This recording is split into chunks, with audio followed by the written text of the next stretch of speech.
La formation d'une chaîne de montagnes.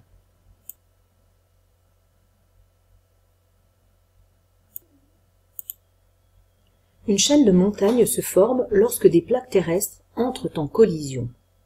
Les zones de collision sont représentées ici en violet. Nous allons voir ce qui se produit dans ces zones de collision. La fermeture de l'océan a commencé sous l'effet de forces compressives qui ont entraîné la subduction de la lithosphère océanique, ici en vert. Les sédiments déposés sur la lithosphère océanique sont rabotés lors du plongement de la lithosphère océanique sous la lithosphère continentale et forment un prisme d'accrétion sédimentaire, ici. Puis, à la fermeture de l'océan, la lithosphère continentale, ici en rose, est entraînée à la suite de la lithosphère océanique dans la subduction. La subduction fait alors place à la collision des deux lithosphères continentales. Les matériaux continentaux se chevauchent, délimitant au bord un front de chevauchement, ici.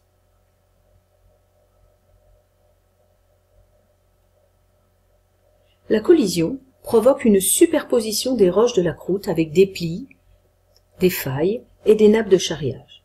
Cette superposition engendre un épaississement de la croûte, on parle d'épaississement crustal. Cet épaississement crustal forme le relief de la montagne.